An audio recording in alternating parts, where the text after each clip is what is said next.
Salam sejahtera, selamat petang tuan-tuan dan puan yang dihormati sekalian. Ada satu persoalan yang cukup besar yang muncul hasil daripada perkenaan daripada Seri Paduka Baginda Yang di-Pertuan Agong yang telah pun memperkenankan untuk penarikan gelaran untuk Tan Sri Isa Samad. Persoalan itu ialah, adakah Najib juga akan menerima hukuman-hukuman yang seperti itu? Kita tahu Najib sudah pun berada di dalam penjara sekarang ini dan masih ada gelaran. Adakah ini akan berlaku terjadinya yang disebut domino effect, di mana bila seorang terkena, yang lain pun mungkin kena tempiasnya juga. Jadi tuan-tuan dan puan yang dihormati sekalian, banyak lagi kah yang akan mendapat tempias daripada perkara ini? Saya sebagai rakyat Malaysia menjunjung kasih dan menjunjung titah serta selalu menyokong segala apa yang dibuat, diperkenankan keputusan daripada Seri Paduka Baginda Yang di-Pertuan Agong. Kerana itu adalah kebijaksanaan dan itu adalah keputusan yang terbaik. Lagi pula itu memang bidang kuasa baginda apabila ada gelaran yang telah dikurniakan, dan gelaran itu sepatutnya dijaga dengan baik, dengan teladan-teladan yang baik, dengan ialah sebagai contoh yang baik kepada rakyat. Dan apabila sudah berlaku sesuatu yang tidak baik, ya memang patutlah ada kuasa daripada Agong ataupun Sultan-Sultan ataupun TYT untuk menarik balik. Jadi siapakah yang lagi akan bakal ditarik balik ini gelaran? Adakah Najib Razak pun akan ditarik semula gelarannya? Adakah kalaulah tiba-tiba Azam Baki lah didapati bersalah, bagaimana pula? Kan? Kalau tiba-tiba saja, adakah itu akan berlaku? Kalaupun mereka ditarik balik dorang punya gelaran title Tan Sri ka, Datuk Sri ka, apakah, bagi saya itu semua adalah tepat kalau mereka memang didapati bersalah. Untuk memberikan teladan, untuk memberikan sempadan, untuk memberikan peringatan dan amaran kepada YB, Datuk ka, Datuk Sri ka, Tan Sri ka, apakah, tidak kira lah ahli politik kah ataupun penjawat awam kah, yang penting ada kuasa lah. Kuasa yang diberi itu bukan untuk memberikan sewenang-wenangnya, suka hati dia mau buat apa, sakau ini, tipu ini, bukan begitu. Tapi itu untuk supaya dia beringat selalu bahawa dia perlu menjaga nama baik dia dan seterusnya, menjadi teladan kepada rakyat, ya. Jadi tuan-tuan dan puan, apa pendapat tuan-tuan dan puan? Adakah semua ini baik, atau tuan-tuan dan puan merasa bagaimana? Dan adakah tuan-tuan rasa Najib Razak punya gelaran sepatutnya semua ditarik balik lah, dibatalkan, ditarik balik semua, Datuk Sri ka, Tan Sri, Dato ka, apakah, tarik balik sajalah. Sebab Najib terkenal Malaysia, seluruh dunia kenal Malaysia, kerana hakim kata Najib Razak memalukan negara Malaysia. Sebab itu dia tidak boleh untuk sewenang-wenangnya dibebaskan, diampuni kah, atau tutup sebelah mata saja apa yang dia buat. Tambahan lagi Rosmah Mansor pun sama juga. Ini suami isteri memang hebat lah. Okey, tinggalkan komen tuan-tuan dan puan. Apa pendapat anda? Kita jumpa lagi. Bye-bye. Salam sejahtera, selamat pagi tuan-tuan dan puan yang dihormati sekalian. Ini berita terbaru yang sahih yang baru kita terima sebentar tadi. Disahkan 2 kertas siasatan membabitkan Azam Baki akan dirujuk kepada pejabat peguam negara. Ini berita telah pun diterbitkan di BH secara online. Polis akan merujuk 2 kertas siasatan membabitkan bekas Ketua Pesuruhjaya Suruhanjaya Pencegahan Rasuah Malaysia SPRM iaitu Tan Sri Azam Baki kepada Pejabat Peguam Negara AGC dalam masa terdekat. Berita ini 3 Jun 2026. Ini sangat-sangat baru.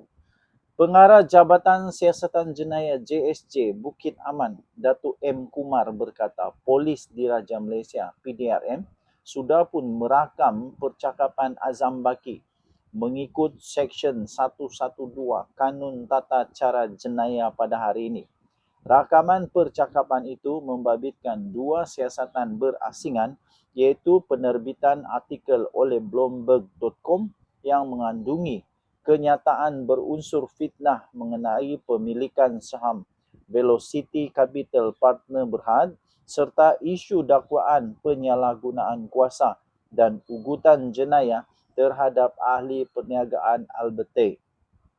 Kedua-dua kertas siasatan akan dirujuk ke Pejabat Peguam Negara selaras dengan perkara 145-3 Perlembagaan Persekutuan dalam tempoh terdekat untuk nasihat dan arahan selanjutnya, katanya dalam kenyataan pada hari ini.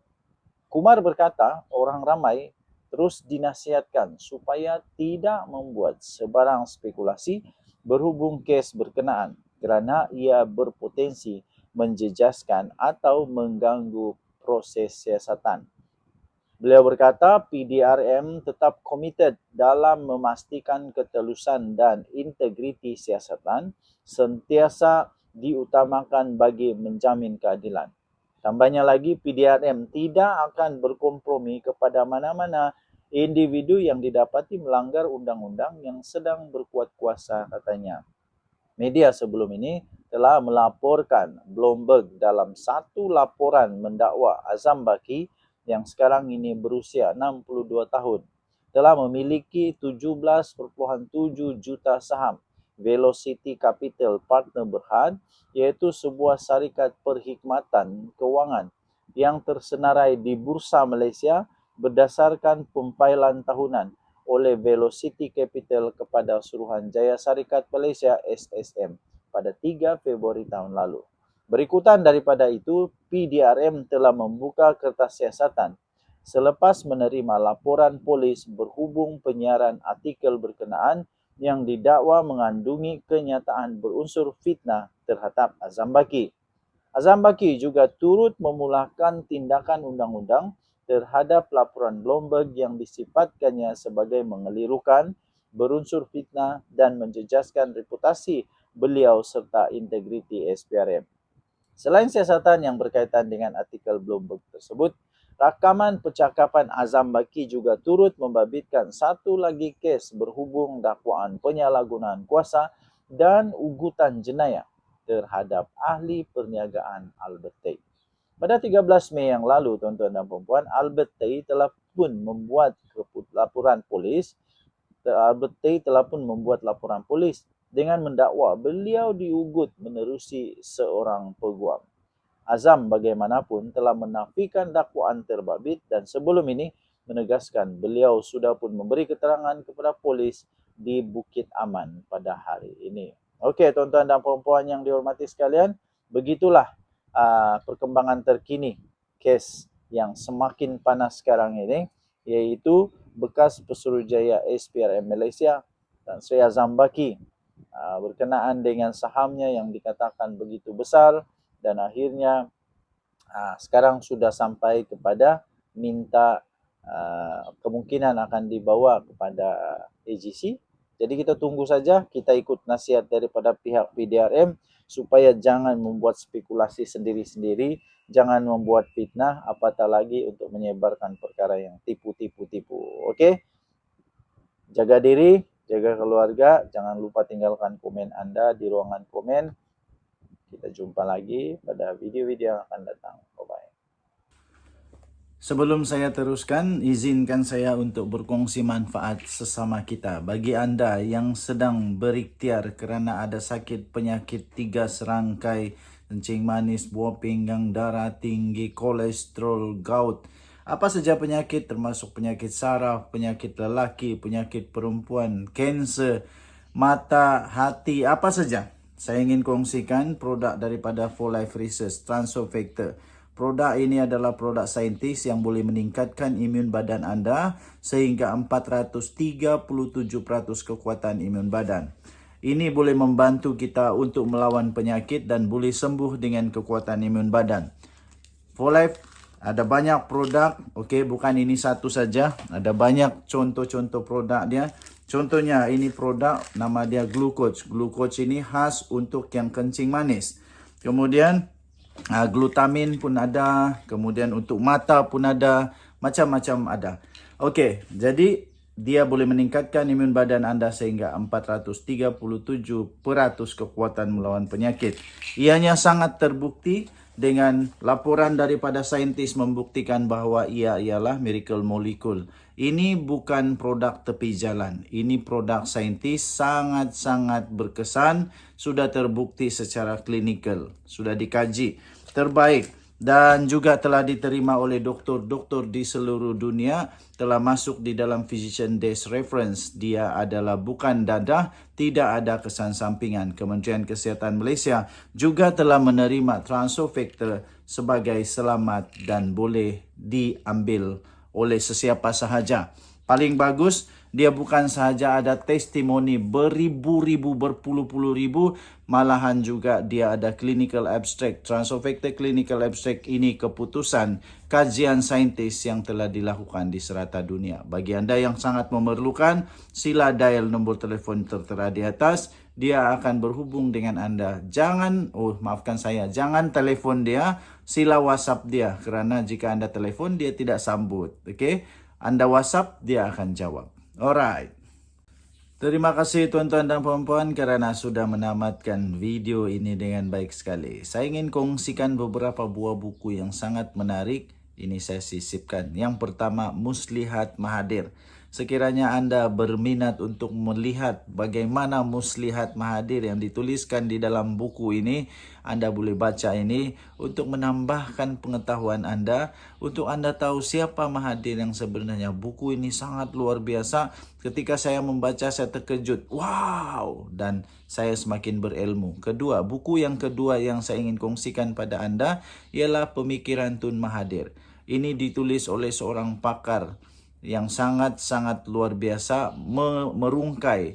Dia kasih pecah semua pemikiran Tun Mahathir. Ini bukunya yang sangat luar biasa. Sekiranya anda mau tahu macam mana Mahathir punya cara berfikir, ini dia.